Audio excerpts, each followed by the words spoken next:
अमावस की रात गुजरे अभी 4 दिन भी नहीं हुए थे और इस अंधेरी रात में रोहित बस में शामोली तक का सफर कर रहा था। बस में उसके अलावा एक लड़की और 2 आदमी भी बैठे हुए थे। वो दोनों आदमी पीछे की सीट पर बैठे हुए उस अकेली लड़की को लगातार घूरे जा रहे थे, मानो कि अगर मौका मिले तो वो उसको कच्चा ही चबा जाएंगे। रोहित ये सारी चीजें देखता है और उसे ये सब देखकर बिल्कुल भी अच्छा नहीं लगता, लेकिन दूसरी तरफ उसे किसी भी तरह जल्दी से शामोली पहुंचना था। वैसे भी वो अपने समय से 1 घंटा लेट हो चुका था, तो वो किसी झमेले में नहीं पड़ना चाहता था। इसलिए रोहित उन लोगों पर ज्यादा ध्यान नहीं देता। वो ये सोचता है कि अगर उस लड़की को कुछ परेशानी हुई तो बस में कंडक्टर और ड्राइवर तो है ही, पर शायद उस लड़की को बस के ड्राइवर और कंडक्टर पर भी भरोसा नहीं था। वो उन दोनों आदमियों के घूरने से काफी असहज महसूस कर रही थी। उन दरिंदों की भीड़ में उसे रोहित कोई देवता जैसा दिख रहा था और वो उसके पास आ जाती है और उससे पूछती है, अगर आप बुरा ना माने तो मैं आपके पास बैठ जाऊं? यहाँ रोहित एक पल के लिए उस लड़की को देखता है और फिर कहता है, वैसे तो इस पूरी बस में बहुत सी जगह खाली है, लेकिन अगर आप यहाँ बैठना चाहती हैं तो मुझे कोई ऐतराज नहीं। लड़की रोहित के रूखे जवाब के बाद भी वहां बैठ जाती है। शायद उसे उन दोनों आदमियों के घूरने से ज्यादा रोहित का रूखा जवाब ही अच्छा लगता है। लड़की के बैठने के बाद भी रोहित उस पर ज्यादा ध्यान नहीं देता। वो बार बार अपनी घड़ी देखता रहता है और 1-2 बार कंडक्टर से पूछता भी है कि हम शामोली कब तक पहुंचेंगे। रोहित के बार बार पूछने पर कंडक्टर चिढ़ जाता है और कहता है, ओ भाई साहब, इतनी जल्दी थी तो हवाई जहाज से जाना था ना, बस में क्यों चढ़ गए? शामोली आ जाएगी अपने समय पर, शांति से बैठो। रोहित कंडक्टर के इस तरह के रवैये पर कोई जवाब नहीं देता और अपनी घड़ी को देखते हुए खिड़की के बाहर देखने लगता है। तभी लड़की उससे कहती है, लगता है आपको काफी देर हो रही है। रोहित उस लड़की के सवाल का कोई जवाब नहीं देता। लड़की भी चुपचाप अपनी सीट पर बैठी रहती है। बस अब पहाड़ी के उस जंगल वाले रास्ते से गुजर रही थी जहां दोनों तरफ बस पेड़ ही पेड़ थे और दूर दूर तक फैला हुआ सन्नाटा। दोनों एक नजर एक दूसरे को देखते हैं और फिर विपरीत दिशा में देखने लगते हैं। हर तरफ फैला हुआ ये सन्नाटा मानो चीख चीख कर किसी अनहोनी के होने की दस्तक दे रहा था। तभी लगभग 10 मिनट की ड्राइव के बाद कंडक्टर कहता है, लो भैया, आ गया आपका शामोली। कंडक्टर की बात सुनते ही रोहित बस से नीचे उतर जाता है। उसके पीछे वो लड़की भी बस से नीचे उतर जाती है और लड़की के पीछे वो दोनों आदमी भी बस से नीचे उतर जाते हैं। रोहित आगे बढ़ने लगता है। उसके पीछे पीछे वो लड़की भी आती है, लेकिन वो दोनों आदमी वहीं रुककर इंतजार करते रहते हैं। शायद उन्हें ये देखना था कि वो लड़की जा कहां रही है। वो लड़की रोहित को रोकते हुए कहती है, सुनिए, क्या आप मेरी एक मदद करेंगे? जब तक मेरे घर वाले मुझे लेने नहीं आते तब तक क्या आप यहीं पर मेरे साथ रुकेंगे? वो क्या है ना कि मुझे उन आदमियों से कुछ अच्छी फीलिंग नहीं आ रही है। देखिए मैडम, मैं माफी चाहूंगा अब, क्योंकि मुझे पहले ही बहुत लेट हो चुका है। मैंने अपने दोस्तों से कहा था कि मैं जल्दी ही आ जाऊंगा, लेकिन मुझे काफी देर हो चुकी है। तो आई एम सॉरी। आप अपने घर वालों को जल्दी बुला लीजिए ना। अब मैं चलता हूँ। फिर न जाने रोहित के मन में क्या सोचता है और वो वहां रुक जाता है। लेकिन जब काफी देर के बाद भी कोई नहीं आता और वो दोनों आदमी भी कहीं निकल गए थे, तो फिर रोहित उस लड़की को बाय कहकर निकल जाता है। रोहित लगभग आधी रात में बिल्कुल अकेली सुनसान सड़क से बढ़ते हुए एक गली से होते हुए एक कॉलोनी में पहुंच जाता है। वहां कुछ देर चलने के बाद जब वो एक अपार्टमेंट में घुसने ही वाला था कि उससे पहले वो सोचता है कि क्यों ना पास की दुकान से अपने दोस्त के लिए कुछ लेता जाए। रोहित को मोहल्ले की वो दुकान पता थी जो पूरी रात खुली रहती है। वो वहां जाकर कुछ चॉकलेट्स और कोल्ड ड्रिंक्स लेने लगता है। वहां भी उसे काफी समय लग जाता है क्योंकि रोहित के पास कैश नहीं था और दुकानदार के डिजिटल पेमेंट में कुछ दिक्कत हो रही थी। तभी वहां उसे एक पुलिस की गाड़ी और एम्बुलेंस उसी ओर जाती दिखाई देती है जिस तरफ से रोहित आया था। रोहित बिल पे करने के बाद वापस से अपार्टमेंट की तरफ बढ़ता है। वो दरवाजे पर दस्तक देने ही वाला होता है कि उससे पहले दरवाजा खुल जाता है और उसके सामने वही लड़की होती है जो बस स्टॉप पर उसे मिली थी। अचानक उसे सामने देखकर रोहित कहता है, तुम यहाँ? हाँ, मेरा नाम तनीषा है। मैं रेवती की बड़ी बहन की दोस्त हूँ। तुम भी यहीं आ रहे थे? मुझे पहले पता ही नहीं था। हाँ, मुझे भी कहाँ पता था कि आपको यहाँ आना है, वरना मैं ही आपको अपने साथ ले आता। अच्छा, कोई बात नहीं, चलो अंदर आओ। रोहित कमरे के अंदर घुसने ही वाला था कि इससे पहले रेवती कहती है, अरे रोहित, क्या बोल रहे हो तुम? अंदर आ जाओ, ठंड लग जाएगी तुम्हें। रेवती की बात सुन रोहित तुरंत अंदर आ जाता है और आकर सोफे पर बैठ जाता है। तनीषा भी रोहित के बगल में बैठ जाती है और उसके बगल वाले सोफे और चेयर पर रेवती और उसकी बड़ी बहन बैठ जाती है।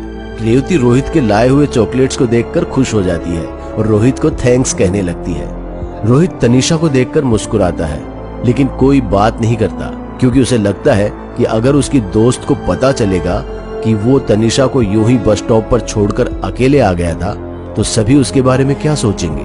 तनीषा भी रोहित के ऐसे बर्ताव के बारे में किसी को कुछ नहीं बताती और वो दोनों आपस में एक दूसरे को देखते रहते हैं और सबके बीच में बात शुरू हो जाती है। सभी एक दूसरे से बातचीत करते रहते हैं, लेकिन तनीषा चुपचाप बैठकर उन सभी की बातें सुनती रहती है और कुछ भी नहीं बोलती। रोहित भी सबके सामने उसे टोकने से हिचकिचाता है कि अगर वो तनीषा से बात करेगा तो न जाने उसके दोस्त और दोस्त की दीदी उसके बारे में क्या सोचेंगे। रोहित इतना ज्यादा सोच लेता है कि वो तनीषा से कुछ कह ही नहीं पाता। लेकिन जैसे ही रेवती और उसकी बहन किसी काम के लिए अंदर जाती है तो रोहित अपने गले को साफ करते हुए तनीषा से पूछता है, फिर कुछ कहता है और वो भी उसका जवाब देती है। लेकिन उनके वापस आते ही फिर वो दोनों शांत हो जाते हैं। ये बातचीत का सिलसिला चलता रहता है और फिर सभी खाना खाकर सोने के लिए चले जाते हैं। रात के लगभग 2 बजने को थे। रेवती और उसकी बहन के पीछे पीछे तनीषा भी अपने कमरे में सोने चली जाती है, लेकिन उससे पहले तनीषा सभी की नजरों से छिपकर उसे एक प्यारा सा हग देती है और रोहित उसमें ऐसा खोता है कि उसकी आंखों में नींद ही नहीं आती। उसके लिए तो नींद मानो उड़ सी गई थी। उसकी आंखों के सामने बार बार तनीषा की वही मुस्कान आ रही थी, जिसके बारे में सोचकर वो मन ही मन गुदगुदाया जा रहा था। रात के तकरीबन 2:30 बज रहे होंगे। रोहित को अभी नींद नहीं आ रही थी। उसका गला सूखने लगता है। वो पानी पीने के लिए अपने कमरे से निकलकर हॉल की तरफ बढ़ता है। कमरे के दरवाजे से लेकर हॉल तक घर की सारी लाइट्स बंद थी, जिसकी वजह से वहां कुछ भी दिखाई नहीं दे रहा था।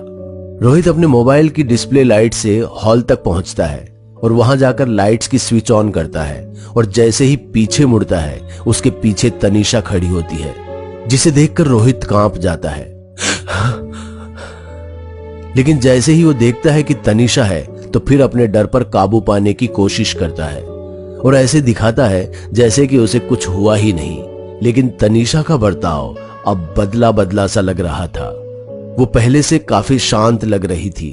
उसके बाल चेहरे से आगे थे। रोहित मुस्कुराते हुए उसके वहां अचानक से आने की बात को इग्नोर करता है और पानी की तरफ बढ़ जाता है।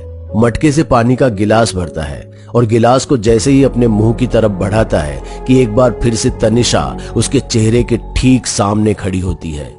अचानक यूं तनीषा को इतना करीब देख उसके हाथ से गिलास छूट जाता है और वो पूछता है, क्या हुआ तनीषा, तुम अचानक यहाँ कैसे? तनीषा रोहित की बातों का कोई जवाब नहीं देती। रोहित दोबारा उससे पूछता है, तुम ठीक तो हो ना? ऐसे भूत की तरह क्यों खड़ी हो? रोहित की इस बात पर तनीषा गर्दन को टेढ़ा कर उसकी तरफ देखती है। उसके चेहरे पर बिखरे हुए बाल अचानक से उसके दोनों तरफ हट जाते हैं और वो रोहित से कहती है, रोहित, तुम्हें वहां कोने से किसी की आवाज आ रही है? रोहित उसके सवाल पर सिर हिलाते हुए कहता है, नहीं, मुझे तो कोई आवाज नहीं आ रही है। तुम किस आवाज की बात कर रही हो? रोहित के जवाब को सुन तनीषा का पूरा भाव बदल जाता है। उसका चेहरा ऐसा होने लगता है जैसे वो अगले ही पल रो देगी और वो दोबारा रोहित से कहती है, क्या तुम्हें वहां से किसी के रोने की आवाज नहीं आ रही है? किसी बच्चे के रोने की आवाज? रोहित इस बार भी नामे जवाब देता है। इस बात पर तनीषा जोर से उससे कहती है, कैसे नहीं आ रही तुम्हें आवाज? मेरे कानों में आवाज चारों तरफ से गूंज रही है। वहां देखो, एक बच्चा रो रहा है। दूसरे कोने में एक माँ अपने बच्चों की लाश को देखकर रो रही है। मेरे सामने तो देखो, ये कौन है? सफेद साड़ी में ये विधवा कौन है? और ये मेरी तरफ क्यों बढ़ रही है? रोहित तनीषा के इस अजीब सी बातचीत को सुनकर घबरा जाता है और उसे ऐसा लगता है कि कहीं तनीषा को कुछ हो तो नहीं गया। वो तनीषा का हाथ पकड़कर कहता है, तनीषा, तुम ठीक तो हो ना? इस बात पर तनीषा जोर से चिल्लाती है, मत छुओ मुझे रोहित, मत छुओ। इतना कहते ही तनीषा एकदम जोर से चीखती है और कहती है, रोहित, उसके हमले से बचो।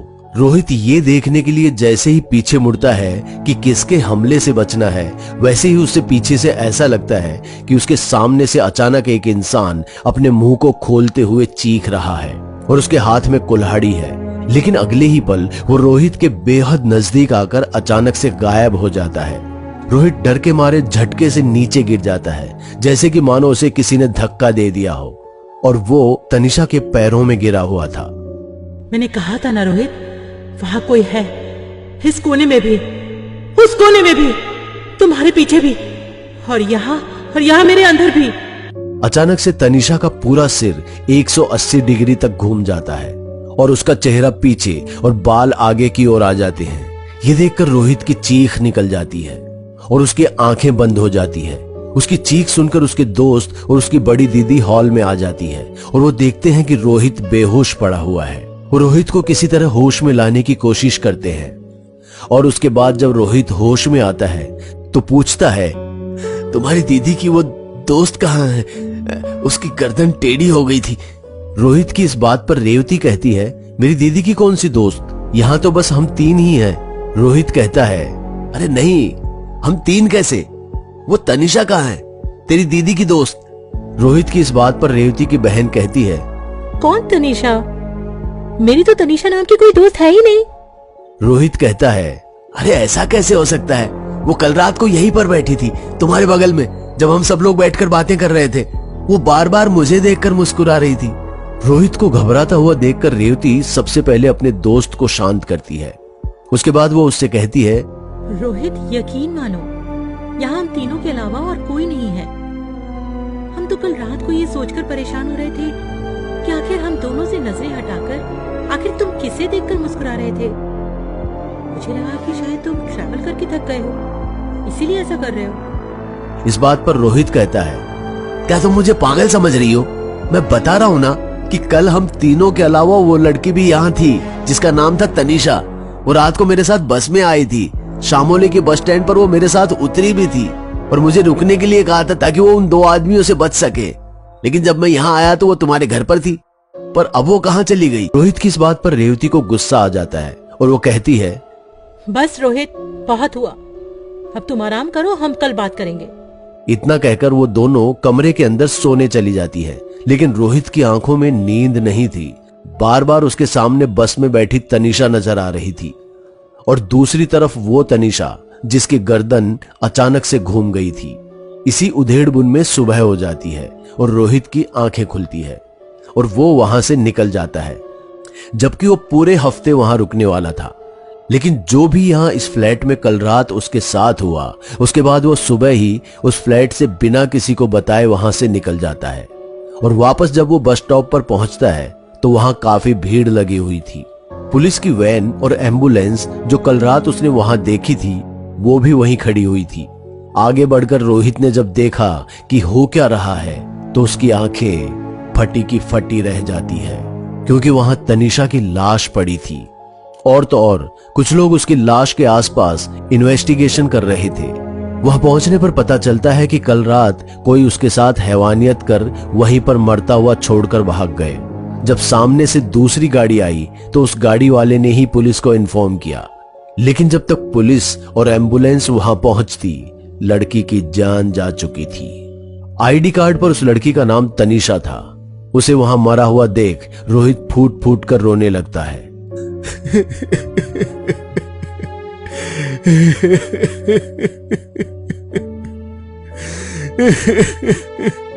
पुलिस को पहले लगता है कि रोहित उसका कोई जानने वाला है, लेकिन जब उन्हें पता चलता है कि रोहित को पता है कि आखिर वो लोग कौन हैं, तो फिर रोहित की मदद से पुलिस उन हैवानों को पकड़ लेती है और फिर उन्हें उनके अंजाम तक पहुंचाया जाता है।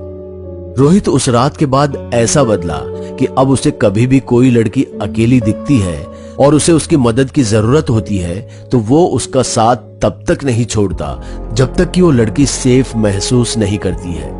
इसके बाद रोहित न सिर्फ ये प्रैक्टिस खुद करता है बल्कि अपने इस प्रैक्टिस की एक कम्युनिटी बना लेता है, जिसके जरिए लड़के अब लड़कियों के लिए रात के अंधेरे में खतरा नहीं है बल्कि एक सहारा बनते हैं और उन्हें सुरक्षित महसूस करवाते हैं।